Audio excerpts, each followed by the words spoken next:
Hello students, let's read the problem.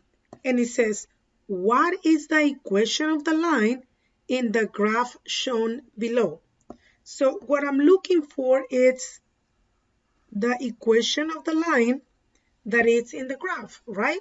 So if you look at the answer choices, okay, I need to find the equation for the line, but I need to find it in a slope-intercept form because that's exactly how my answer choices look like, right? So my slope-intercept form looks a little bit like this. So I'm going to show it to you so that we can make the connection in a few minutes. So the slope-intercept form is y equals mx plus b, where m is my slope. So I'm going to write it down up here. And there's different ways that we can find the slope. I can do rise over run. I can do a formula, remember? Y sub 2 minus y sub 1 over x of 2 minus x of 1. We can do a couple of those. I can do rise over run, and I'm going to write it over here, okay? And remember, you can also do an equation for this, which is the one that I'm writing above, okay? So we can use any of those. We are going to do rise over run because since I do see a graph, then it is very likely that I can actually find rise over run without too much trouble. Now, if for any reason you cannot find ordered pairs of numbers that are exactly on the intersection of a x and a y, let's suppose they look like decimals, then you cannot do rise over run, okay? It's very risky to do rise over run with decimal numbers, okay? So let's see if we can find any coordinates that we can use for the rise over run. So I do think that this is a good one. That's 1 point. And let's find another one. I think there's another one here, right? And I think there's another one right here. So you see, I can see the pattern already happening on these points, right? And the one that I'm touching right now, just so that you remember, that's my x-intercept right here on the bottom. And what about the one touching the y? Well, we call it the y-intercept, right? Okay, very good. So those are the points that I can use. Now, one thing that I want you to notice is that my highest point of the line, it's pointing to the left, which means that if it points to the left, that slope, it's negative, okay? Which means m will be negative. So I can easily see that letter C is going to be out of the question because the slope given for C is a positive 4. So I know that cannot be my answer. Is that right? Now, a few minutes ago, we said it looks like this is the y-intercept. Now, what number would that be? Well, notice how it jumps from 0 to a 2, but right here will be a 1. That's 2. This will be 3. That was a 4, right? So I'm going to move it to the other side to be on the safe side because I am going to need that space for something else, okay? So this is a 4. Can you see it?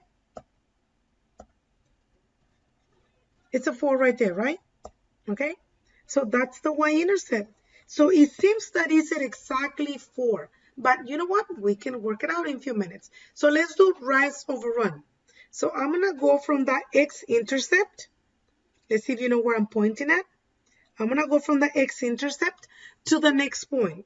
So I'm going to go 1, 2, because notice how I'm counting by ones on the y-axis, right? So that's 2 up. But it goes 1 to the left.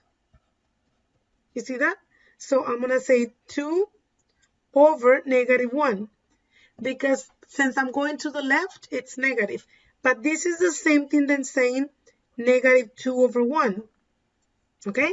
It's exactly the same. So look, I'm going to go 2 up, 1 to the left. 2 up, 1 to the left. So I can see that my slope is 2 over 1, but it's a negative 2 over 1, okay? Or you can just say negative 2, right? It's exactly the same. So if I come back to my equation for the slope-intercept form, m will be replaced with a negative 2. And the x, of course, stays as it is, okay? And I said that the y-intercept looks like a 4. So if you look at the answer choices, notice how I got a negative 2 as a slope. This a has a negative half, or negative 1 over 2, so that cannot be an answer. So I got between B and D. Notice how the y-intercept, which is right here, is a plus 4 and a plus 2. The y-intercept, it's here on the top. I don't see it on the positive 2. So the answer looks more like letter B, right? Agree on that? Okay. We can actually work out the problem to see if the y-intercept is exactly 4. Now, remember that in this case, I can see that it cannot be on the 2 as the y-intercept because 2 is here on the bottom. Okay. But just for fun, right, we can actually find the y-intercept. Okay. And the way that we are going to find the y-intercept is by choosing one point, which I have not even labeled any points here. But let's go with the first one here, that is 1 and 2. And I'm going to mark it green. So I'm going to choose 1 and 2, where 1 is x and 2 is y. So I'm going to write down my slope-intercept form, and I will replace values. So the y, it's a 2. M, we found it earlier, right?